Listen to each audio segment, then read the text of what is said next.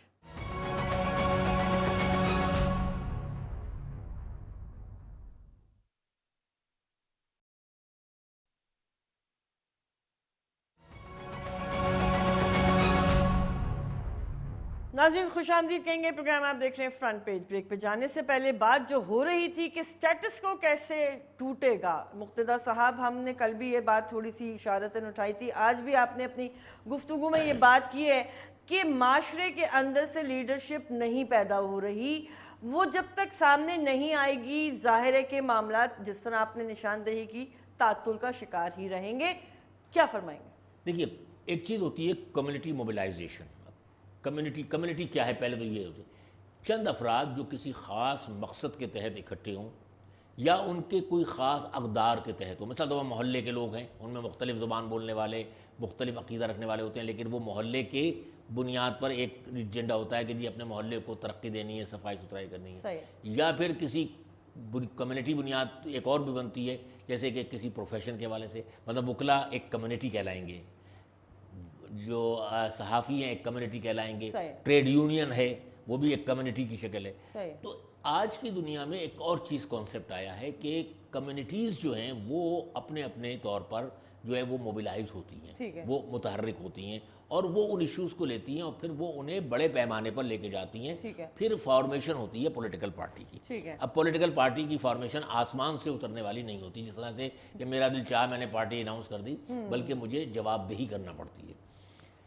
دنیا میں آج ان بنیادوں پر بن رہی ہے. تو اب جو ہے دیکھیے محلوں کی بنیادوں پر جو معاملات ہیں، جو وہاں پر لوگ آتے ہیں، اچھا اس میں لوکل گورننس ایک بہت بڑا کردار ادا کرتی ہے کہ وہاں سے جو یہ کونسلر آتے ہیں ان کی ایک ایبلٹی بلڈ ہوتی ہے چھوٹے لیول پر کام کرنے کی، پھر وہ آگے بڑھتے آتے ہیں. ان میں سے جو بعض اہم ہوتے ہیں تو لوگوں کی نظروں میں آتے ہیں کہ ان کے اندر کیپیسٹی ہے، وہ انہیں مزید آگے بڑھتے ہیں، وہ صوبائی اور صوبائی سے قومی میں. بالکل صحیح ہے. تو کمیونٹی کے اندر چند چیزوں کی ضرورت ہوتی ہے کمیونٹی کے اندر. پہلی بات تو یہ ہے کہ وسائل جو کمیونٹی کے ہیں وہ اس کو کیسے استعمال کیا جائے. حکومت کے پاس اگر وسائل سے ہٹ کر یا حکومت کے وسائل کو استعمال کر بہتر انداز میں استعمال کرنے کے لیے کیسے رائے دی جائے، یعنی دو طرفہ. اب اس میں دو تین طرح کے ہیں، جیسے کہ عیدی ٹرسٹ ہے جی جی وہ لوگوں سے چندہ لے کر وہی کام کر رہا ہے جو حکومت کو کرنا چاہیے تھا. مطلب ایمبولینس سروس جو ہے وہ حکومت کی ذمہ داری ہونی چاہیے, لیکن حکومت نہیں پرووائڈ کر سکی تو اس نے جو ہے وہ جا بے جا پرووائڈ کی. پھر شیپا صاحب آ گئے. اسی طرح انصار برنی ٹرسٹ ہے جو کہ کام کر رہا ہے جیل کے امن فاؤنڈیشن ہے, امن بہت سارے اور فاؤنڈیشن ادارے بھی ہے. ہیں. پھر آپ دیکھیے کہ یہ جو SIUT ہے جی جی وہ بھی چندے پر چل رہا ہے. تو اس میں ہوتا ہے اور لوگ دیتے ہیں. جب ٹرسٹ ہو جاتا ہے قائم, ایک اعتبار ہو جاتا ہے, لیکن یہ پھر وہ حکومت نہیں ہوتی. میں پھر آپ سے عرض کروں گا کہ ان کا وہ جو لیول ہے وہ جو حکومت فیصلے کرتی ہے وہ لیول نہیں ہوتا. لیکن اگر کمیونٹی کے اندر پہلی بات تو یہ ہے کہ جب آپ لوگ اکٹھے ہوتے ہیں تو ان میں دیکھنا چاہیے کہ لیڈرشپ کیا ہے. پھر اس کے اندر ہمیں دیکھنا پڑتا ہے کہ ان کی تنظیمی صلاحیت کیا ہے, وہ آگے بڑھیں اور بڑھ کر اس کو لائیں, اور پھر کیا کیا ایشوز ہیں, مسائل کیا ہیں, ان مسائل کو کس طریقے سے آپ جو ہے وہ موبیلائز کر سکتے ہیں, ان کو آگے لوگوں کو کر سکتے ہیں. تو وہ چھوٹے پیمانے پہ اٹھتا ہے اور وہ پھر ایک بڑی پارٹی کی شکل اختیار کر جاتا ہے. اب ہو کہہ رہا ہے, یہ جو ایک فرق آپ نے بات کی, یہ بڑی اہم بات ہے. پاکستان میں جو پولیٹیکل پارٹیز ہیں وہ ایک ایلیٹ کلچر ہے, یعنی جو اشرافیائی کلچر کے لوگ ہیں جن کو کہ بستیوں کا نہیں معلوم. مثال کے طور پر کل ہمارے جو بلاول زرداری صاحب گئے, وہ میٹھا در والے گھر میں نہیں گئے جہاں ساری زندگی گزری تھی عیدی صاحب کی, کیونکہ انہیں جو ہے وہ سیکیورٹی رسک تھا. وہ انہوں نے بلایا فیصل عیدی کو, اب مطلب تعزیت کرنے کے لیے بھی آپ نے کلفٹن والے سینٹر پہ بلایا اور اس سینٹر پہ پہنچے آپ. تو میرا کہنے کا مقصد یہ ہے کہ پولیٹیکلی, کل بھی ہم نے بات کی تھی کہ لیڈرشپ کو ہر جگہ جانا چاہیے. اورنگی میں کیا ہو رہا ہے, ہمارے ڈیفینس کلفٹن میں رہنے والی 99% آبادی کو نہیں پتا کہ اورنگی ہے کہاں, اورنگی سے ملحقہ بستیاں کیا ہیں, ان میں کیا کیا مسائل ہیں. اب یہ لیڈرشپ جب وہاں نہیں جاتی, اور وہاں جو لوگ کر رہے ہیں, چیزوں کو سمجھ رہے ہیں, دیکھ رہے ہیں, کام کر رہے ہیں, وہ ان کی کوئی سے نہیں ہے اس کے اندر, یعنی منصوبہ سازی میں ان کا کوئی حصہ نہیں ہے. تو جب تک کہ کمیونٹیز موبیلائز نہیں ہوں گی, پروفیشنل باڈیز متحرک نہیں ہوں گی دنیا بھر کے اندر. میں ایک صاحب کی مثال دوں گا, لیری ڈائمنڈ, امریکہ کے ایک اسٹیٹ ڈپارٹمنٹ میں ہوتے تھے, ویسے تو پڑھاتے تھے وہ, لیکن اسٹیٹ ڈپارٹمنٹ میں 1980 کے عشرے میں رہے ہیں. انہوں نے 6 ملکوں کا افریقہ کے دورہ کیا, اور ان میں تنزانیہ, چاڈ اور یہ تمام ممالک تھے. اور وہاں پر ایک چیز دیکھی, یہ ہمارے ناظرین کے لیے بڑا اہم ہے کہ وہاں پر انہوں نے محسوس کیا کہ حکومتیں اس طرح پاکستان میں جیسے کرپشن ہے, بدعنوانی ہے, وہاں پر یہ سول سوسائٹی نکلی جس میں یہ کمیونٹی بیسس پر انہوں نے لوگوں کو موبیلائز کیا کہ بھائی یہ دفتر کا پین ہے, یہ چھوٹی سی چیز ہے, یہ آپ نے جیب میں رکھ لیا, کوئی مسئلہ نہیں ہے, لیکن یہ بھی کرپشن میں آتا ہے. تو اگر آپ یہ اس کو دفتر کی ڈراز میں رکھ کے چلے جائیں, صبح کے آپ ہی نے استعمال کرنا ہے, کسی اور نے استعمال نہیں کرنا ہے. تو اس طرح سے انہوں نے موبیلائز کیا. تو وہاں ٹیچرز کی تنظیمیں بنی, انہوں نے ٹیچرز کو موبیلائز کیا, ٹریڈ یونین کی بنی, وکلا کی, صحافیوں کی, اور پھر جو ہے وہ کمیونٹی بیسس پر محلے کی کمیٹیاں بنی, اور انہوں نے پھر جو ہے ایک اپنی ایک تنظیم سازی کی جس نے ان سیاسی جماعتوں کے خلاف آ کے ان سے ٹکرائے. تو انہوں نے پھر کہا, لیری ڈائمنڈ نے اسٹیٹ ڈپارٹمنٹ کو لکھا کہ جناب امداد جو ہے اب ریاست کی بجائے NGOs کے ذریعے بھی کی جائے تاکہ یہ, تو ایک بڑا ایک لمبی سٹوری ہے.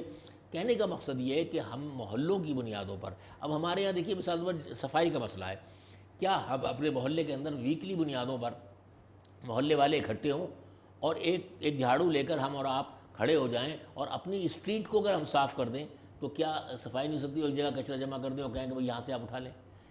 یا اس قسم کے 10 مسئلے, مثال کے طور پر اسپرے کا مسئلہ ہے, مچھر آ رہے ہیں آج کل موسم میں, مکھیاں بڑھ رہی ہیں, آپ اور ہم کھڑے ہو جائیں اس کے, آئیے سنڈے کے دن ہم لوگ جو ہیں وہ اس کو اسپرے کر دیتے ہیں گلی کے اندر جہاں جو گٹرس ہیں یا ایسی جگہیں ہیں جہاں سے کہ وہ نکل کے گھروں کے اندر آئیں گے. گھروں میں تو ہم کر رہے ہیں روزانہ, لیکن گھر کے باہر کیونکہ ویزا نہیں چاہیے اس کو, مکھی مچھر کو, وہ تو اندر آ جائے گا آپ کو.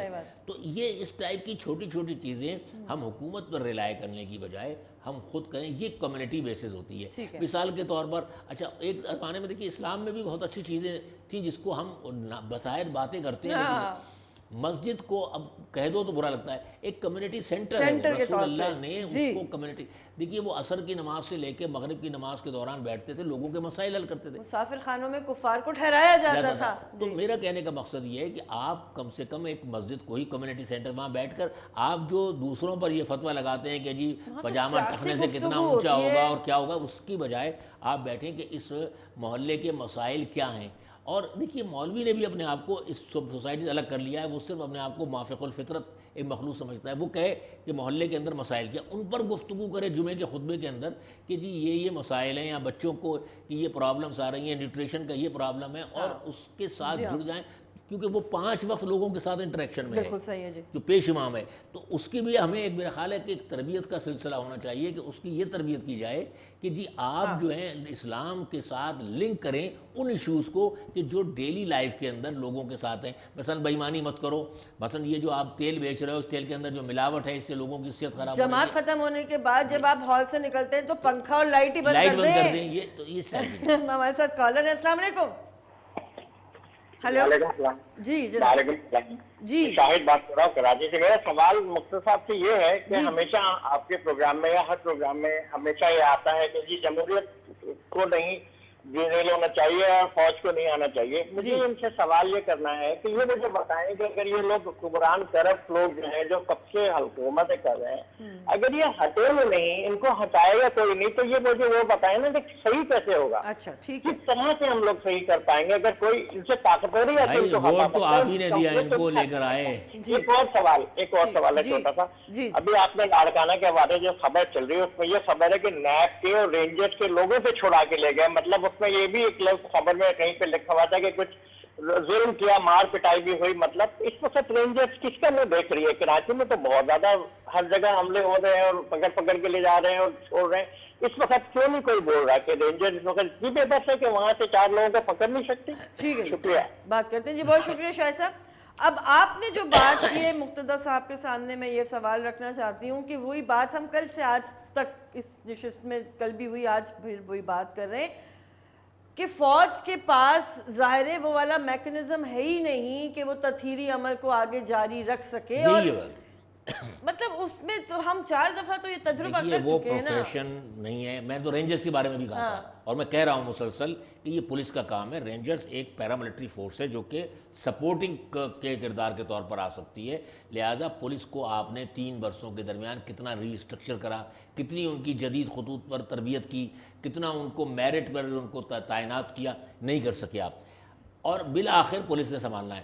یا تو پھر آپ یہ کہیے کہ آپ پولیس کو ہٹا دیجئے، اس کی جگہ تھانے حوالے کر دیجئے رینجرز کے، اور رینجرز کو ہی پولیس کا کردار دے دیجئے، پھر ان کی اس حساب سے تربیت کیجئے. دیکھیے رینجرز کی تربیت جو ہے وہ زمانہ امن کے لحاظ سے بارڈرز کے لیے ہے، زمانہ امن، جنگ کے لیے نہیں. تو آپ اس تربیت کو تبدیل کر رہے ہیں. آپ کچھ عرصے کے لیے ایک عارضی دورانیے کے لیے رینجرز کو لائے تھے. میں پھر وہی عرض کروں گا کہ یہاں پر تمام چیزیں ہیپیزرڈ میں ہیں.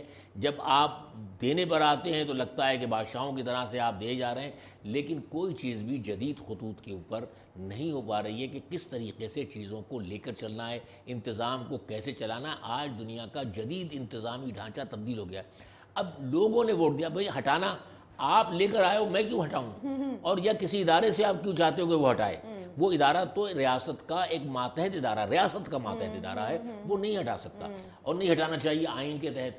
مسئلہ یہ ہے کہ ایک تو پہلے آپ غلط ہیں، میں آپ سب جو ہم ووٹ دیتے ہیں جن لوگوں کو، اگر ہم کمیونٹی سینس ہوا کر لیں اور اس طرح سے لیڈرشپ لائیں اور یہ سوچنا چھوڑ دیں کہ ہم کس برادری سے تعلق رکھتے ہیں، کس کمیونٹی سے، یہاں سے جب اس کی ایبلٹی آئے گی سامنے کمیونٹی میں کام کرنے سے، اس کو ہم آگے بڑھائیں. کونسلر سے آگے بڑھے تو صوبائی سے آگے بڑھے تو وہ جا کر قومی اسمبلی. میں نے آپ کو شاید یاد ہوگا منموہن سنگھ کی مثال دی تھی. وہ اکنامکس میں PhD کر کے جب آئے تو امرتسر میونسپل کارپوریشن کے پہلے تو پڑھاتے رہے وہ، جب وہ پولیٹکس میں آئے تو امرتسر میونسپل کارپوریشن میں انہیں ایڈوائزر لگایا گیا اکنامک، انہیں کوئی بڑا عہدہ نہیں دیا گیا. پھر جب ان کی ایبلٹی دیکھی گئی تو انہیں جو ہے ٹکٹ دیا گیا صوبائی اسمبلی کا. 2 مرتبہ وہ صوبائی اسمبلی میں آئے، ایک دفعہ وہ سمپل ممبر رہے، ایک دفعہ وہ بنے وزیر خزانہ پنجاب کے. پھر انہیں لایا گیا وہ جو ہے لوک سبھا کے اندر، اور اس کے بعد انہیں وزیر خزانہ بنایا گیا. جب وہ وزیر خزانہ کے طور پر کامیاب رہے، نرسمہا راؤ پرائم منسٹر ہوتے تھے اور انہوں نے پورا اکنامک اسٹرکچر جو نہرو ڈاکٹرائن تھا چینج کیا اور ان کی مقبولیت بڑھی. تو اور اس وقت بھی ان کا چانس نہیں تھا. ان کے یہ وزیر خزانہ ہی رہتے جب لوگوں نے اپوزیشن نے اعتراض کیا سونیا گاندھی کے پرائم منسٹر بننے پر کہ وہ غیر ملکی ہیں، تو پھر انہوں نے ان کو نامینیٹ کیا تو یہ پرائم منسٹر بنے. تو آپ دیکھیے کہ جو شخص